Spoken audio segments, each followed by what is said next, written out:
Like your personhood is just as important as your motherhood.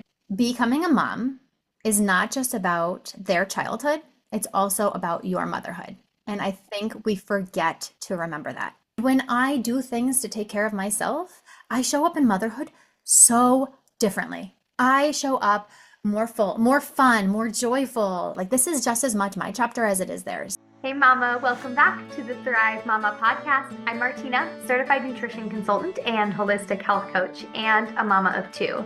And I'm so glad you're here. I'm here to help busy moms like you unlock their energy, balance their hormones, and break out of burnout using nutrition as a foundation. We will dive into actionable strategies on nutrition, nervous system healing, and aligning with your cycles, with a healthy dose of relatable motherhood thrown in, all designed to help you move past surviving to actually thrive in motherhood. Let's do this.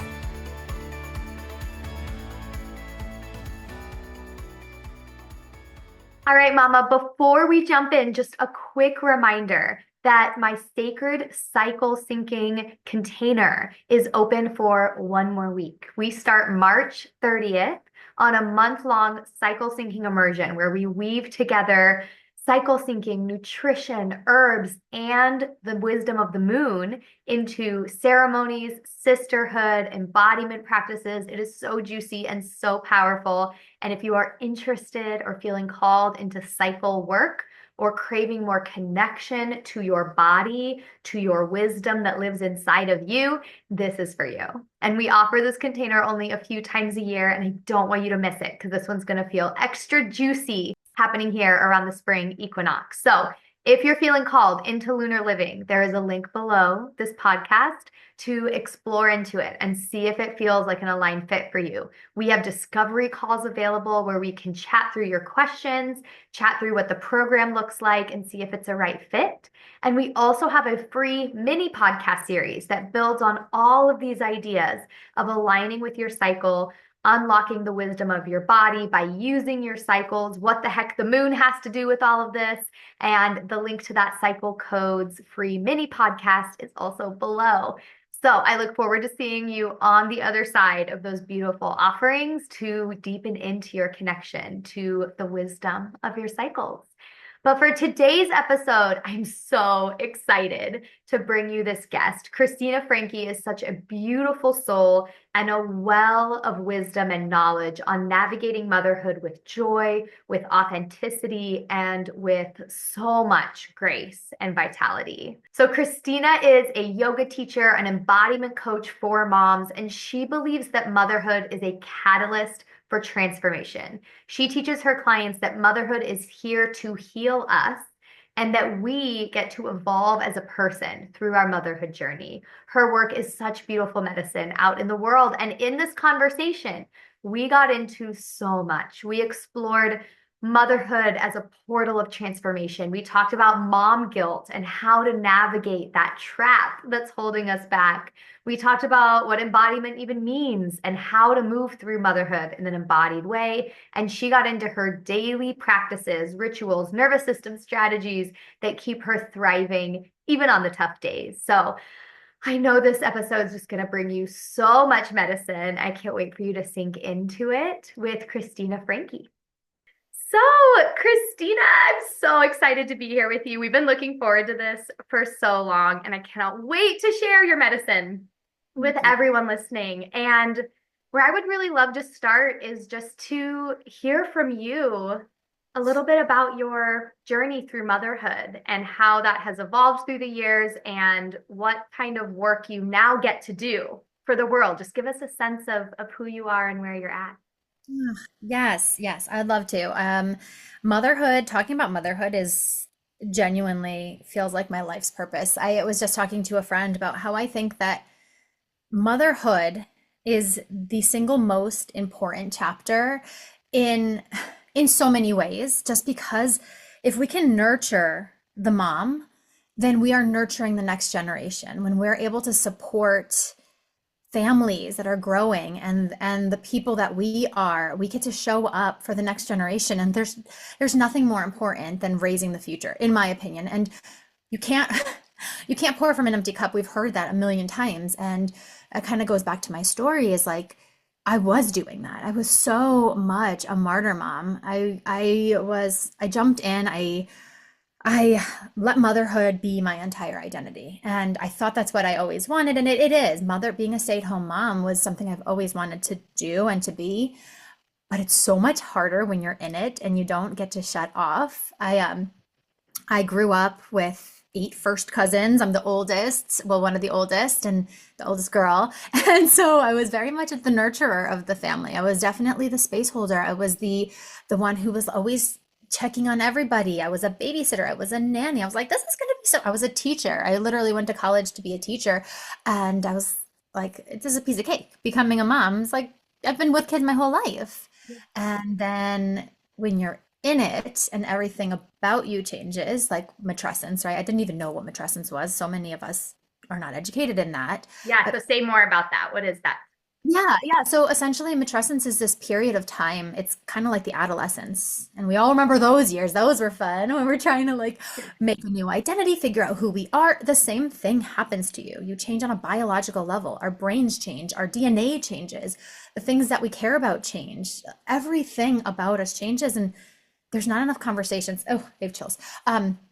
Everything about us changes when we become a mom, and we're just expected to just now you have a kid and everything is the same, but now you're like taking care of a child. And there was this big identity shift for me. I'm like, I don't know who I am anymore. It was this disconnection and this gosh, I don't even know how to put it into words. It just felt like a little Groundhog's Day-ish in the beginning, as like we're just kind of going through the motions, and the more I was consumed by motherhood, the less time I was spending for myself, self-care, self-love, even like taking a shower or these basic needs that I wasn't meeting.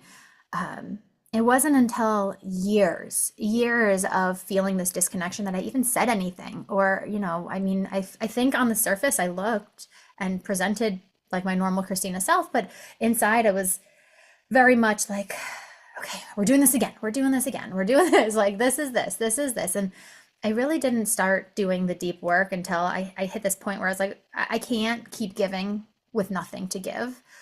So I went on this adventure, this journey of rediscovery. Um, and I started looking at motherhood as this opportunity not just to raise my children, but to also raise myself. And that is when these big shifts started happening for me personally in my own journey. So yeah, I think motherhood is this catalyst for our own growth. Our little children are our mirrors, and they're constantly showing us where we need to grow and change. And if you are willing to do the work and to step into that, I think that the person that you'll meet on the other side can be just like your new best, like your highest self. She's your most authentic expression. She is your favorite person. And so, yeah, I mean, it's been such a healing journey being a mom. It's been a roller coasters of ups and downs. But yeah, I mean, lots of ups, lots of downs, lots of in betweens. But sorry, not to digress, but I feel like, yeah, I mean, motherhood is just this journey and we get to make it what it is, whatever we want it to be. Ah. Oh, there's so much to go into here. And one thing I'm hearing from you is it's not that we're finding ourselves in spite of being a mom. Like we're not overcoming these challenges of being a mom and then getting back. It's actually motherhood is the catalyst. I love that word you used. It's the reason we've been able to unlock this new version of ourselves that is really expanded. And that's such an empowering idea that motherhood is not a hurdle to overcome. It's actually the portal. And so we're not going backwards. We are emerging through. And I'm curious to hear now that you are expanding into doing this work for others, what does that work look like? Like for those who are new to you, how do you help support others through that portal? Yeah, yeah.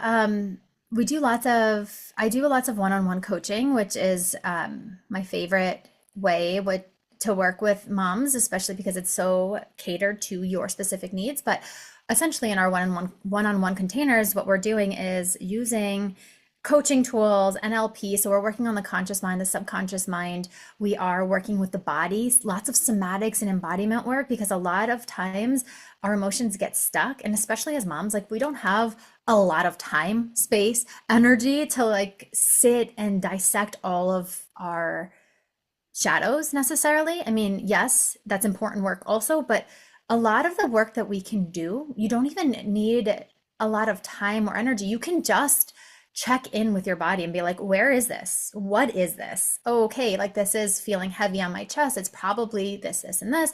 And then we work on tools. So my three most important pillars, and these are like the meat and potatoes behind what I do, is just I want moms to feel empowered, nurtured, and resourced. At the end of the day, if I can give you back that power of how do I claim this for myself? How can I show up authentically? How can I love myself unconditionally? How can I be the person I always needed? Yeah, it gets really deep. It's lots of inner child work, it's reparenting work. And that's why, as a trauma informed coach, I do think it's important to do this work with somebody who can help just hold you through a lot of this stuff. So I have one-on-ones. We do group coaching also. I'm offering, I do retreats, and my retreats are different than regular retreats. We do coaching on the front end, so we can do some of the deeper shadow work before we get there, and then we get to do all the release work, the rewire work, the fun stuff, the joy, the empowerment, all that stuff together in person, because I think community is so important, and especially in this season of our lives. Like we need to feel heard, safe, and validated. Yeah, and for a lot of us, the default state of motherhood is actually feeling really isolated. Unless we're really intentional about finding that village, it feels really lonely sometimes. And that community is a real game changer. I love that piece. So, can you go a little bit deeper into this embodiment idea? Because I know that's a core piece of your work is being embodied. And we hear about that a lot, but let's really dissect like, what does it mean to be embodied? What's the difference between like, I know the thing and I'm embodying it? What is your take on this? Yeah, yeah. So much of us live in our brains, and this is literally me. So when I say us, it's me as well. But I need to know all the facts. I need to know the details. I need to weigh out the pros and the cons, and I need to really feel like I have concrete information, or at least I used to. And now lately I've been leaning into the past couple of years is like, how does that feel in my body though? So like sometimes the right choice could be all right on paper. And then when you like sit with the emotions of it, you're like, no, this isn't actually a good fit. So it's really learning. Knowing I feel like is more in the brain, and embodying is more in the body. How do you feel? Because our bodies will always know the answer before we do. And it's really just this craft of learning to listen to our bodies because they tell us.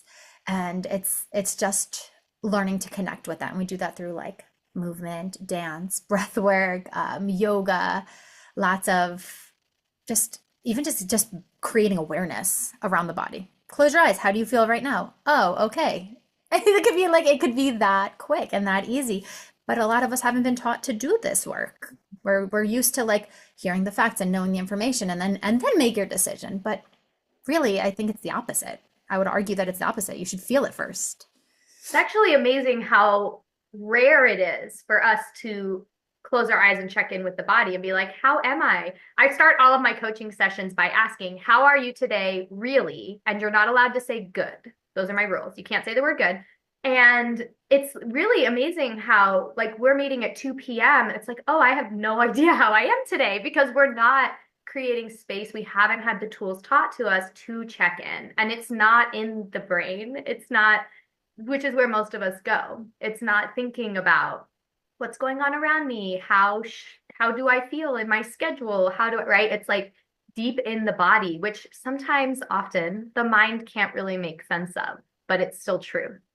Yes, yes, it's so much, yes. I think I also want to say for anyone listening, I feel like this is just kind of coming through, is if this feels like you can't access it, a journal about it. If journaling doesn't feel good, start a voice note and just like let yourself riff because a lot of times you can access it. It's just the brain is like the driver. So let it drive. Let your brain drive. That's fine. Let it go. Journal about it. I'm actually in this like 12-week container called The Artist's Way. It's actually a book. It's incredible. But every day we wake up and we do the morning pages, and it's kind of like our sacred starts. But like just brain dump anything on your mind, write it down because once you get it out of the way, then you can now you can embody more, right? And now you can listen to your body because your brain's like, okay, I'm done. Now you can go. And I think journaling is actually a way of taking our like our brain swirl and turning it into something physical. It's almost a way of embodying our thoughts that gets it out of the swirliness and into a place of more objectivity and more embodiment of like what is true here, what actually is at the root of this. It's a really powerful reflection tool. It's so simple and it's so cliche, but it is so powerful to really create a practice around. Yeah. Yeah. Or even like meditation. Like some people, myself included again, have a really hard time sitting in silence. I have a really hard time with that too, but that's not the only way to meditate. I meditate through art. I meditate through like literally just putting a marker on a piece of paper and just seeing what comes out. Anything that kind of quiets your mind. You can do a guided meditation. These are just tools to kind of get into your body a little bit more and just honor that space. And a lot of this, without realizing it, is inner child work. This is inner child healing. Allowing yourself to take up space is not something that, I mean, it's something that's kind of been taught out of us or like taken from us in a way, because we have so many other obligations and things to keep our mind on. But at the end of the day, you're coming home to you. And that's the most important thing. And just learning how to do that again. Yeah, so important. So let's get into some of those challenges then of like when moms come to you and they're in this Groundhog Day, I love that comparison. They're in this fog, they're in this disconnect. What are you seeing from them? Like what are they experiencing? What are they coming up against? I would love to hear a little bit about what's in the challenge of all of this. Um, a lot of what comes up is the lack of feeling supported and not having people to lean on. And a lot of the work we do is kind of dissecting that. Like maybe you don't have a village. We used to have villages, right? Like you raised your kids in families and community, and we don't have that anymore. I understand that. It's hard to access that. But there are other ways to be supported that some of us might be blocking. Like for me, for example, I do not like asking for help. This is something that's very new to me. But for years, I was like, I can handle it. This is mine. It's mine. I can carry it. I will. And in the past couple of years, I've been really learning to lean on people. So a lot of what's coming up, a lot of these challenges are, I'm not going to say that we're putting them on ourselves because they are things that we've like our values that we've kind of grown up with and they're part of our identity. So there is a lot of dissecting that goes into it, but the overwhelm, feeling overwhelmed, not knowing where to start, like these are very common points that bring people to the coaching container because they know they want to shift something. They know the way that they are coming and presenting might not feel like their best self. That was kind of how I got into this work. I was like, I don't like this version of me. I'm short, I'm disconnected. I was always scrolling on my phone. I didn't realize it, but that was my, what's it called? My fight response, my flight. Which one is it? Like a almost like a freeze, I think, like a numbing out. Yeah. Yeah. And numbing out. Yeah, it was like numbing out. I was just constantly on my phone because I needed to feel some sort of connection to something besides just being mom. And I had my kids, like my second was born literally in April of 2020. So it was like lockdown. So there really was no resources and support. So, I mean, it's just I think that a lot of moms and just they need a safe place and they need to feel supported and they need to feel resourced. Yeah, it's so real. And it's amazing what happens when we even just witness the challenge, when we don't even try. I host women's circles where it's not a coaching space. We're not fixing and diving deep. We're just witnessing. And even just in that medicine, things shift. Like energy changes when we don't feel alone in it. It's really powerful. And as I had my first baby in May of 2020 and entered motherhood for the first time in the midst of everything that was going on in lockdown, and it was really disconnecting. It was really disconnecting to be going through this whole portal seemingly alone. And it left me feeling really numb and really just like overwhelmed with the shifts that were happening and no model of how I could move through it in an empowering way. This work is so important.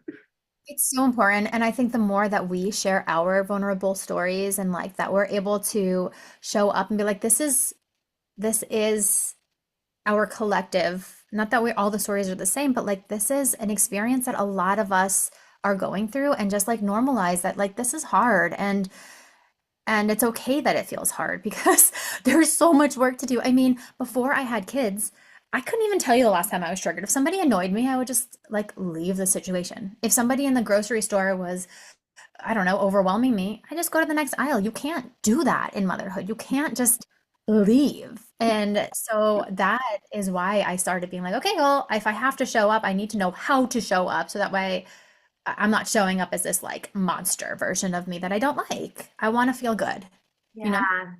Okay, so we're going to get into how to respond to those triggers. But first, I would love to talk through one thing I really appreciate about you, Christina, and your work is that you really do challenge the status quo of what motherhood needs to look like for a lot of people.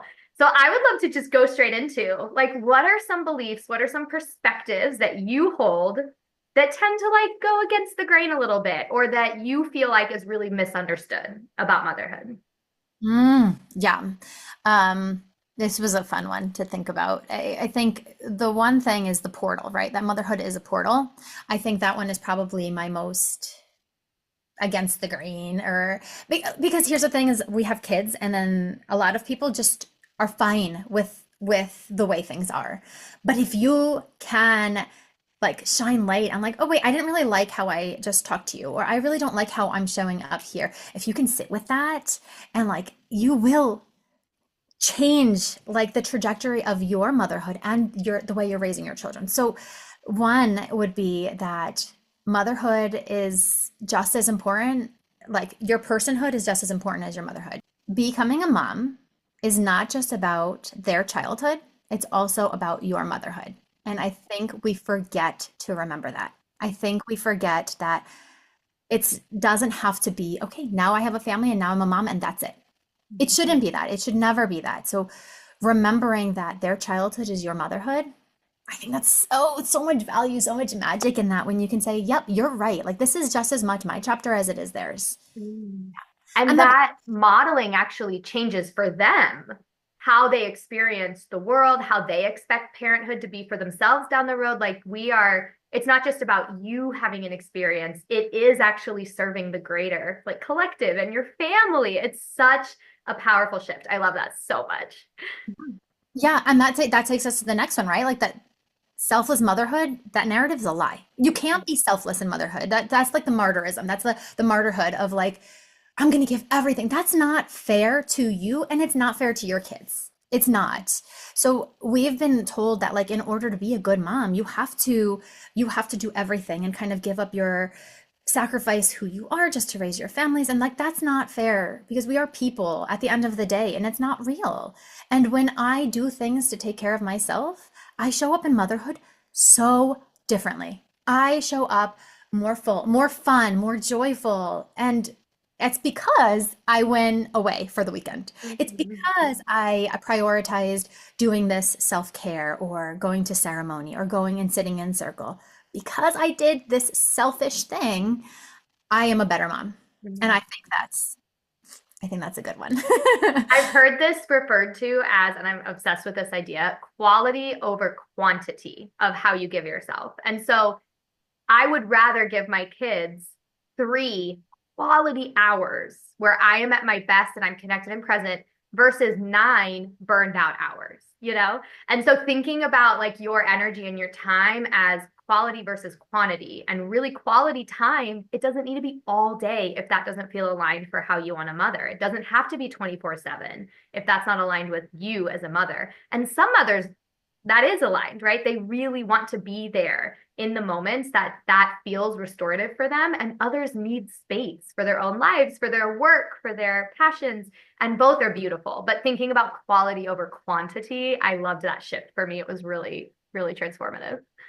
I love that I feel like you're in my brain and saying the words that are like, I can't quite grasp, but this is like so genuinely, it's just like, it's so nice to be able to have a conversation where I'm like, I don't feel like I have to explain because you get like, we get it. And I think the people listening, our audience gets it, you know, like we deserve to be people and moms and we can love both. And I want to also touch on the fact that if there are working moms listening to this, you the quality versus quantity, just like what you said. If you have to go to work and you come home and you spend a couple hours with your kids, that's just as valuable, just like you said, right? Like 9 hours of burnt out me scrolling on my phone versus 3 hours of uninterrupted, let's play. What do you want to do? How can we connect?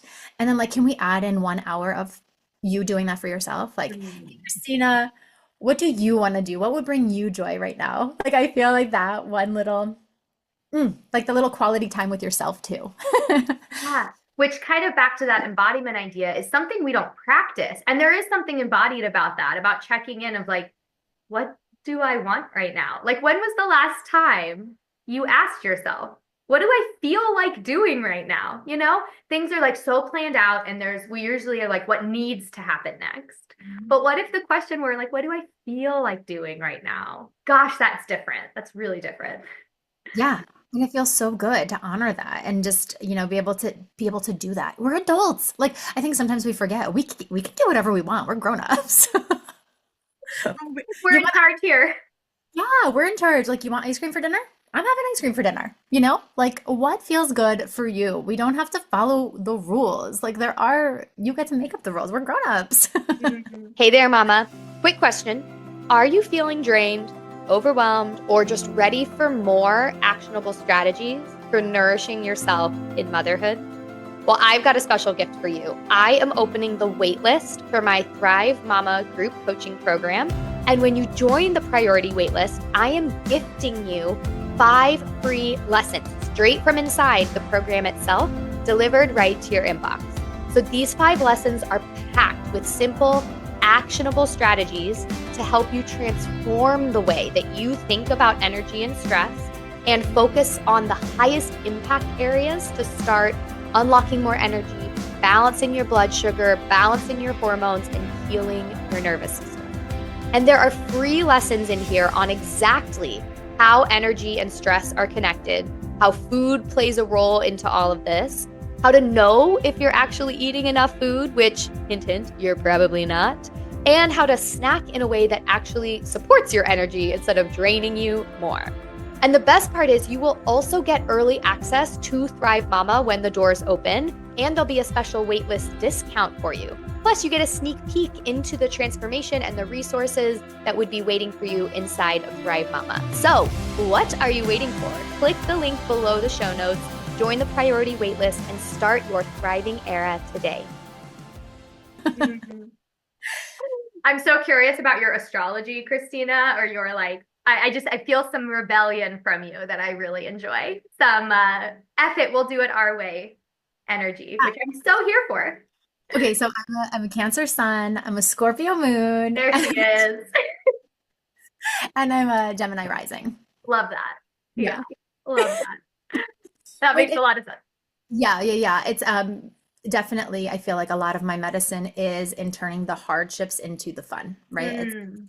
motherhood is hard, but like it doesn't have to be hard and heavy always. It can be really fun. Like you can have ice cream for dinner, you can have a dance party instead of yelling, you know? Like if I feel overwhelmed and I feel like I know my nervous system, so usually my ears get hot, my heart starts racing, and I'm like, before I freak out, let's play my favorite song and I will scream sing it. And like now that's fun. That's fun and not scary. Yeah. Yeah. Yeah. Music is medicine for the nervous system. And not to turn this into an astrology podcast, but I also find it really interesting that your Cancer sun, which is such a nurturing, mothering energy, gets to play with your Scorpio energy, which is very much about pushing back on the boundaries and like full expression of yourself. And I really think there's lessons in that for everyone because both exist. Not choosing yourself instead of your family, both are existing, and there's nurturing and full expression and authentic living and joy and fire and rebellion, and it's all so good. It all gets to be there. And it's so funny that you say that because I didn't get into astrology until probably like a year or two ago. Um, but so much validation and as to like who I am and what my purpose is in life has come from astrology, or it's just like the validation. It's like, oh, this is hard, but it gets to be fun, or I love doing this, right? Like that's my Cancer sun. I love taking care of people. And I also, the Scorpio moon, like craves depth. Like I still need to be a person who feels deeply and like is connected to other things outside of this. But for a long time, I didn't know that. And people who are not really into astrology, you don't really need a chart to tell you this. This is that connection piece, right? It is the reparenting piece. It's the inner child work. I really, before I had astrology, that's what I was diving into is like, okay, what do I need in this moment? And that's a lot of the work I do is the reparenting is like, how can you show up authentically here, Christina? Like what needs to be expressed here? Um, Mm. yeah, so it's interesting though, right? Like the astrology kind of validates what my inner child and my reparent, like my inner parent, have already been working on. So it's so cool when I can see them blend together. Yeah. So cool. And I have also found it can really shine a light on where my conditioning is so strong that I wasn't even consciously aware that that wasn't the true me. I found that especially true in human design, which is like a little subsect of astrology for those listening. It uses astrology as a base, but goes way beyond that. And diving into my human design, I really got to explore that that description feels like an opposite expression of me, but that is not because it's not true. It's because my conditioning was so strong that I had to really get curious about what feels good because it's familiar and what feels good because it's true. So it can be a powerful tool. Maybe we should just turn this into an astrology podcast. There's so much astrology and motherhood, I feel like is a whole different thing. It's so interesting. That's actually some of the part of the work that we do in my retreats is like we're actually going to have a human design expert come in and talk to us about our human design and also our kids, right? So, like you said, astrology, huge part of who we are. But when we take human design and then we can look at our kids, like my son is a manifester. I have no idea anything about manifestors. Like, you can't tell him what to do. You cannot tell him what to do. You say, put your shoes on, he says no. You say, put your coat on, he says no. But if you say, it's kind of cold outside, I feel like we might need to get ready. Oh, I need a jacket. Okay, now it's your idea. We'll go with it. so, so I don't know, just like all these tools, and we could probably do a deep dive episode on like astrology and how to parent your kids Yeah. in a way that feels more aligned. Mm. But I think even if we can just look at it from yourself, like let's put the lens back on you because that's what we're talking about today in motherhood, right? Like just validation and learning about yourself could be just so powerful. Just a tool, another tool. Oh, yeah. Okay, any other points of view you would share that go a little bit against the grain of what a lot of us have been taught that we haven't touched on yet? Hmm. No, I just think it's so important to prioritize ourselves. I just think that a lot of times we feel selfish doing it, and I understand that. It's because we've been conditioned to believe that. And the guilt can feel so real. But our guilt and our overwhelm and our burnout, all of it, our guilt is actually just a tool. It's something that's keeping us small and it's keeping us in the familiar. And I know it's scary to do things that make us feel guilty or make us feel like we're not doing our best. But sometimes we have to kind of play with that edge and be like, is this guilt because of what I was taught or what I was told to do? Or is this like a true feeling that I'm feeling? And that's the embodiment, right? It's learning how to listen and honor your body. Is this true guilt or is this like just something because it feels new or this feels scary or this feels overwhelming? And so just, yeah, I think guilt tries to keep us stuck. And I know for myself, or worry is my big one. Worry likes to keep me safe, but you don't grow in safe. You can't evolve if you're always like in the familiar, but our bodies will always choose the familiar hard over the unknown, which could be so great. So Scorpio moon is inviting you in and embrace the unknown. It's beautiful here, but if it feels better, hold someone's hand who can walk this with you. Yeah. Okay, so I would love to hear any advice you have for someone who is navigating that line of, is this guilt real? Is this conditioning? Is this my values? Or is this just something keeping me stuck? So I hear you saying, find someone walking it with you. That's a great strategy. Like, get with someone else to reflect back to you. Do you have any other tips for someone navigating that? Yes, I do. I do have tips. It comes back to embodiment. It comes back to reparenting. This is work that you really should do with somebody who knows how to like help you along the way because there are lots of questions and lots of layers to it. But if there is something you can, oh, I like this one. This is a cool tool we can teach you. Um, if you're making a decision and you're not sure if it's like your brain making the decision or your heart, you can stand up and it's called the sway test. I don't know. Do you know the sway test? No, tell me more.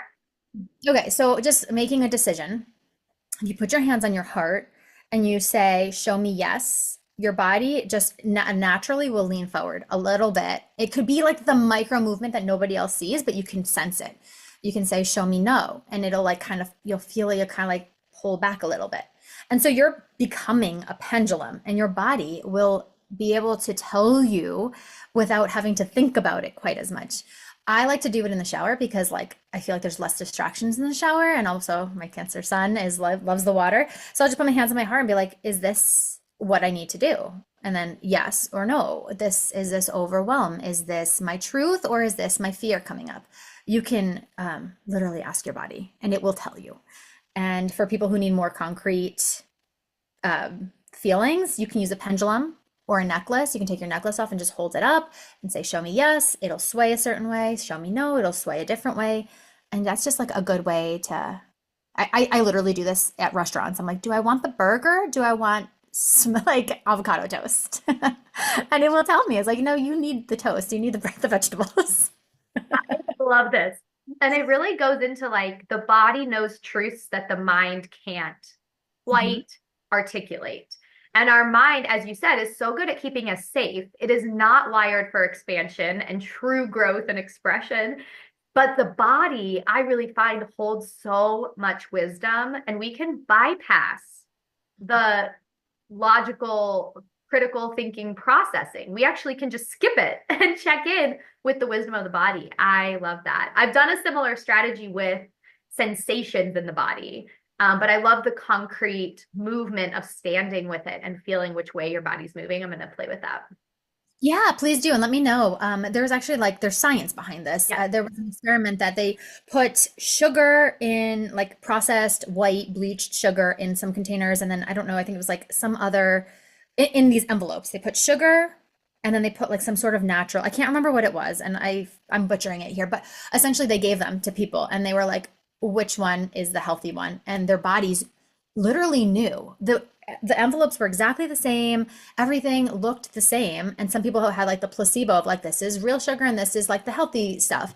And their bodies were able to know, just know, like, that's crap. Don't put that in your body. And like, that's what you need. It's like vitamins, nutrients, all the things.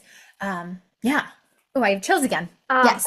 same. I love that. And I would say one little piece of advice I'd add to this is if you're navigating this line or you're practicing this embodiment for the first time, the best way you can build trust with it is just to do it. And at first, you will feel like you're making it up. Your brain will come in and tell you that it's not a real thing. And over time, you will have enough experiences where your body knows the sugar and the not sugar, and it will actually build evidence for yourself so that your brain can kind of get a little bit on board. But at the beginning, you just kind of need to do it, even if your brain isn't fully invested in the process. Yes. Yes. So good. Yes. Thanks. Yeah. So that was a beautiful tool. Can you share any other tools that you use in your work that you find are really powerful for this portal of motherhood? Like, what should all moms have in their toolbox for this journey? Um, Okay, the first thing I want to say is is like a safe person or a safe friend that you can talk to. I think that there is so much power in community, and I think our generation, especially, right, with our phones and our technology, and it's just disconnecting us. Find people who are walking this path, who can hold you, who can support you. I think is genuinely one of the most important things. And it can feel really hard when you start doing this work because you're going to find people who like don't get it. I find it all the time. I'm like, I don't want to talk about the weather. I don't want to talk about politics. Like, let's talk about your soul. What does your heart need right now? Like, let's do it. It's not, you definitely have to do some searching for the right people, but once you find the right people, your heart will know. And then so I would say that's one tool that is so undervalued and I think it's huge. Um, and then create a self-love practice. Um, it can be as easy as like looking in the mirror and saying, you are doing your best, and I'm so proud of you for breaking these cycles, or like, I know you had a hard 5 minutes. I know, like whatever it is, but how can you reparent yourself, even in just like the littlest way? How can you show yourself non-judgment? And a good way to connect with this is how would you tell your child or Mhm. your best friend if they came to you and was like, I had a really hard morning? You'd probably say something along the lines of like, we all have hard mornings. That's so normal. And you're doing your best, So talk to yourself like how you would talk to your child when they mess up. I'm air quoting mess up because nobody messes up. It's all lessons and mistakes, right? Like we're all learning. Um, and then add some self-love. And that could be a dance party. That could be looking at yourself in the mirror and saying things that are nice. It could be literally sobbing, listening to your favorite sad song. Like sometimes you just need to release the sadness. It's anything we don't express in our bodies gets repressed in our bodies. And some of us, hey, it's me, are working on expressing 30 plus years, 40 years, 50 years of repressed emotions because we didn't know how to express them. So it's okay that you don't get it right every time. And it's part of the process. We're all learning and we're all trying our best. So just like be nice to you. We're our own biggest bullies sometimes. Yeah, are those, I feel like breath work is so helpful for me. That could literally be just putting your hand on your heart and listening, taking a deep breath into your belly, breath out. Another good one is just connecting. Sorry, I'm giving you lots of This tools. is great. Keep going. Okay. Another tool I really like is reassociating with the space. So if you're feeling overwhelmed, let's say the house is a mess, you're trying to cook dinner, you're trying to get homework done, the dog is barking, blah, blah, blah, all the things, look around your room. What can you see that is safe and in its place and like helps you ground back into the moment? It doesn't have to Yeah. be, yeah, it doesn't have to be intense. Like I see that picture, I see my roses that I bought, whatever, whatever it is, just like acknowledge and ground yourself back in. Mm. Um, and the last one I want to share is hug yourself. I know it sounds so silly, but just wrap your arms around you and just like rub your arms down and feel your body coming back into this space. Just being able to be like, I'm here, I am safe. A lot of it is nervous system regulation, right? Like we just need to tell our nervous system that our kid's screaming is not actually a bear that's trying to eat us. So, like, how can we come back? Yeah. For me, I do get overwhelmed by yelling and talking or like screaming. Like even if they're happy screams, it overwhelms me. So I will literally take my hands, push my palms into my ears, and just focus on my breath. And I listen to my deep inhales and exhales, and they sound like an ocean. And I'm like, I'm on vacation. I'm good. We're safe. Everybody's good. Allow yourself the space to feel what's coming up. Yeah. And what I'm really hearing from you is there were kind of two buckets you were just talking about, which is sort of proactive like rituals almost of like we're doing these things regularly. I have a self-love practice. And then there's also the sort of in the moment, like triage moments where we're activated and we get a toolbox to like come back down. Do you have any other daily or regular rituals, like things you're doing proactively to pour into your cup Yeah. to support you? I'd love to hear what your routine looks like. Okay, yes, I do wake up. I do try to do my sacred starts, which is like I try to wake up a half hour before my family, and then I'll go sit at my altar space, which is just an old coffee table with a couple of candles on it. It doesn't have to be anything special. I have my oracle cards. If that feels like it's not accessible to you right now, that's fine too. You can bring your journal. I bring my phone. There's a couple of apps that you can download that help you just like, what do I need right now? Do I need EFT tapping? Do I need a meditation? Do I need to move my body? But really just like give myself 30 minutes to be with me, meeting my own needs first thing in the morning. So I Uh, talk about morning routines a lot. My people have heard it from me a lot. So I want to hear from you. How do you think, because morning routines are tough for moms. It is tough out there to get a morning routine going and get any alone time in the morning. And it has been truly transformative for me and for a lot of my clients. So I would love to hear a different voice speaking to how has that supported you? Like why are mornings important to you? Mornings set the stage for the entire day. It's literally how you are. And I hear you. Like sometimes if I'm tired, I don't want to wake up 30 minutes early. I want to wait until I hear everybody else moving around and I'm going to get up. If that if that's where you are in that season, like you can honor that too. If mornings are not your jam, that's fine. I will recommend doing something so quick. You can just, before you even let a thought enter your brain, as soon as you like start being awake, even just a little bit, put your hand on your heart and speak to yourself nicely. And just say one nice thing to yourself, Mm. but in second person.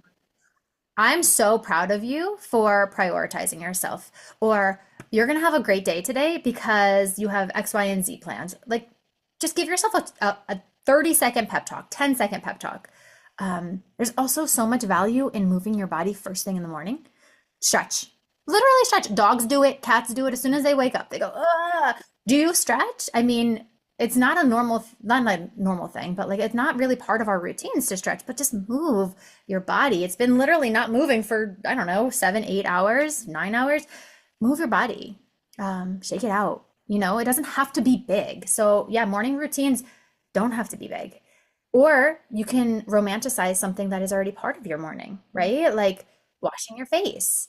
Maybe you wash your face every morning, you don't even think about it. You're just like, I wash my face. Can we romanticize that a little? Could you maybe add some rose water or like add an extra step to your routine just to kind of be like, I'm doing this for me. This is for me. You know? Yeah. Candle, Mine, candles mine make is everything special. yes, candles. I love making my coffee. My coffee is like my morning ritual. It's like my love language.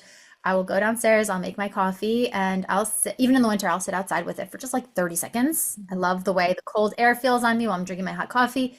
That's self-care, That's a ritual. Beautiful. Oh, thank you. That was really helpful to talk through. That's fabulous.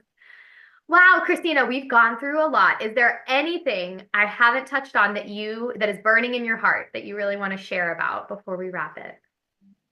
Hmm.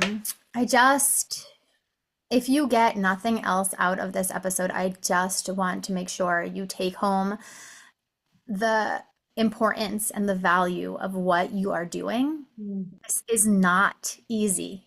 And I know that we don't have enough support. We don't talk about motherhood enough, but like this is big work. You are raising the future generation. You are doing this. You're listening, whoever's listening to this podcast episode, like you are bringing so much value into the world. And sometimes it can feel like such a thankless job being a mom, right? Nobody says thank you for making their lunches or getting them out the door or even like their homes. I always talk to my boys. I'm like, we are so lucky that we have a home, that you have meals, that you have snacks, like gratitude, right? So, if nothing else, just remember that you are doing incredible. You are doing your best. You keep working hard on showing up even better and bigger for your family and for yourself.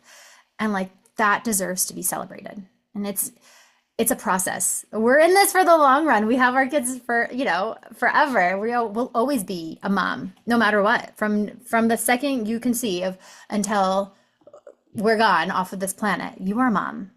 So it's not an all or nothing thing. Just keep practicing, keep showing up, keep doing your best, and keep taking care of yourself because you deserve it. You deserve to be nurtured. Just letting that land. That was such good medicine. And I would love to just double click on something that's a big takeaway for me from this conversation. Maybe it'll be helpful for others to hear one more time, which is what you shared about motherhood being a portal, not like a hurdle to overcome. It's not an in spite of, it is a because of, because I'm a mom, I get access to this healing and transformation. And that can really shift a lot of how we look at the challenges coming up because they're opportunities to grow. They're not they're not just weight conspiring against us. It really is the portal for our most authentic selves. And that's friggin' beautiful. And how lucky are we that we get to like be in that portal and go on that journey? Yeah. What a powerful reframe, right? I mean, like there are hard days. Like there are really hard days. Yeah. But are they hard days or are they hard 15 minutes. Are that, like, can we unstick ourselves? Can we be kind to ourselves? It's a practice. It really is. It just takes time to like start training your brain to be like, I'm first of all, I am worthy of what I'm calling in, and I'm not a bad mom. I'm not, like all the mean things that we can say to ourselves. It's so easy to access the mean and the hard and the heavy, but like, where can we be nice to ourselves? Where are we doing great? Where are we flourishing? Where is the joy? Yeah, it's beautiful. Well, I'm just soaking in your energy and your medicine that you bring to the world, Christina. I love this so much. And I want you to share where we can all connect with you. Where are you in the world? Can you talk about like what you're working on right now? I know people will want to hear and will want to connect with you. Yay. Yeah, thanks. I'm Flow to Grow Wellness on Instagram. That's also my website name. Right now, I'm we're definitely have a couple of spots open for some one-on-ones. So if that's something that people feel called to do, some deep inner child and reparenting work, we do offer one-on-ones. But besides that, I have so many free resources because resources are just key. Yeah, we have meditations, we have EFT tappings. Just I want everybody to feel resourced. And if you go over to my website, you can grab some of those. But otherwise, I'd love to connect. I love talking about this stuff, clearly. Yeah, I'll see you over on Instagram. Amazing. And I'll leave all the links below the episode so you guys can go check out Christina and connect with her. Let her know what your takeaways were from this episode. We would both love to hear what stood out to you because there was a lot of depth here. My Scorpio sun was really vibing off your Scorpio moon and we got really deep. So we're here for it all.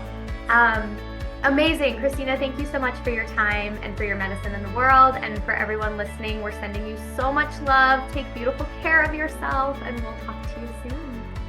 Thank you so much.